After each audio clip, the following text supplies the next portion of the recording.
Kanchipuram Pachaiyappa silks, the complete family store. நாடாளுமன்ற தேர்தல் நெருங்கிட்டு இருக்கு. இந்த நேரத்தில் திமுகவின் இளைஞரணி மாநில இரண்டாவது மாநாடு. இந்த மாநாட்டின் நோக்கம் என்ன? மாநாட்டினுடைய நோக்கம் தலைப்பே வச்சிருக்கிறாங்க, மாநில உரிமைகள் மீட்பு மாநாடு. அதுதான் மிக முக்கியமான நோக்கம். இன்றைக்கு நாடு இருக்கக்கூடிய சூழ்நிலையில் உங்களுக்கே தெரியும் எந்த மாதிரி சூழ்நிலை இருக்குன்னு. ஒரே மதம், ஒரே மொழி, ஒரே ஆட்சி அப்படிங்கிறது கிட்டத்தட்ட சர்வாதிகாரத்தை நோக்கி இன்றைக்கு இந்திய துணைக்கண்டம் போயிட்டுருக்கு.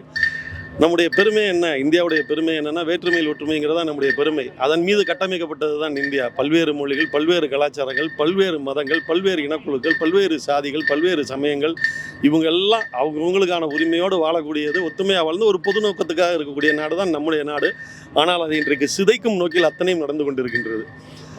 சமீபத்தில் திறக்கவிருக்கின்ற ராமர் கோவில் விஷயங்கள் ஆகட்டும், இப்படி எல்லாமே பார்த்தீங்கன்னா நம்முடைய இணைந்து வாழக்கூடிய தன்மைக்கு வேட்டு வைக்கக்கூடியதாக இருக்குது. நாடாளுமன்றத்திலையும் பார்த்தீங்கன்னா இருக்கிற உறுப்பினர்களெல்லாம் வெளியில் அனுப்பிட்டு அவங்கள வாட்டு எந்த மசோதா வேணாலும் நிறைவேற்றக்கூடிய அந்த சூழ்நிலை. இதையெல்லாம் பார்க்குறப்ப கிட்டத்தட்ட நாடு சர்வாதிகாரத்தை நோக்கி தான் அவங்க கொண்டு போகிறாங்களே தெரியல. ஜனநாயகத்தின் மீது அவங்களுக்கு நம்பிக்கை உள்ளவர்களும் அல்ல. அதை வெளிப்படையாக அவங்களோட கொள்கையிலே வச்சுருக்காங்க. ஆர்எஸ்எஸோட கொள்கையே ஜனநாயகம்லாம் கிடையாது.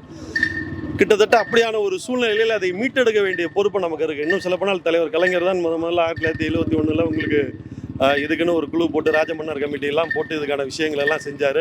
அதை மீட்டெடுக்க வேண்டிய ஒரு காலத்தின் கட்டாயம் எனக்கு இருக்குது. இது கொஞ்சம் நெஞ்சம் இருந்த உரிமைகளும் கல்வி உரிமை எல்லாத்தையும் இழந்திருக்கக்கூடிய சூழ்நிலையில் அடுத்த நாடாளுமன்ற தேர்தல் வருது. இந்த மாநாட்டினுடைய நோக்கம் நாடு முழுவதும் எதிரொலிக்க வேண்டும். மீண்டும் அந்த பன்முகத்தன்மை, மத்தியில் கூட்டாட்சி, மாநிலத்தில் சுயாட்சி என்கின்ற அந்த முழக்கம் நாடு முழுவதும் அந்த கருத்தாக்கம் சென்று சேர வேண்டும் என்பதுதான் இந்த மாநாட்டின் நோக்கம். பிரதமர் ஸ்ரீரங்கம், ராமேஸ்வரத்தில் தங்குறாரு. அதன் பிறகு போய் ராமர் கோயில் திறக்க இருக்கிறாரு. அந்த சூழல் எப்படி பார்க்குறீங்க? அது அவருடைய மத நம்பிக்கை. ஒருத்தர் அவங்க நம்பிக்கைக்கு தமிழ்நாட்டில் இப்போ திருக்குறள் மாநாட்டில் அவர் தொடங்கி வைக்கிறார். டெல்லியில் திருக்குறள் மாநாட்டை. தமிழ்நாட்டு மீது அதிக அக்கறை இருக்குன்னு சொல்கிறார்ல. தமிழ்நாட்டின் மீது அந்த அளவுக்கு அவர்கள் அக்கறை இருந்தால் அவர்கள் செய்ய வேண்டிய முதல் வேலை நம்முடைய வரிப்பணத்தை நம்மிடம் திருப்பி கொடுப்பது. அதை இல்லாமல் வேற எது அவங்க செஞ்சாலும் அது டிராமா. திமுக சட்டமன்ற தேர்தலுக்கு பிறகு திமுக ஆட்சி வந்த பிறகு மாநில உரிமைகளை எந்த அளவுக்கு மீட்டு எடுத்திருக்கிறீங்க? விஷயமா இருக்கலாம். நிச்சயமா அதற்கான போராட்டங்களை தொடர்ந்து கொண்டே இருக்கின்றோம். அதாவது என்னன்னு கேட்டீங்கன்னா, மத்தியில் இருக்கக்கூடிய ஒரு ஆட்சியின் கீழ் இருக்கக்கூடியதான் மாநிலங்கள். மாநிலங்களுக்குன்னு ஒரு தனிப்பட்ட உரிமைகள் இல்லை. அதுக்காக தான் இந்த மாநாடு, மாநில உரிமைகளுக்காக தான் இந்த மாநாடு. இருக்கின்ற இந்த சட்டப்பூர்வமான அமைப்புக்குள் என்னென்னலாம் செய்ய முடியுமோ அதெல்லாம் நம்ம செஞ்சுட்டு தான் இருக்கோம்.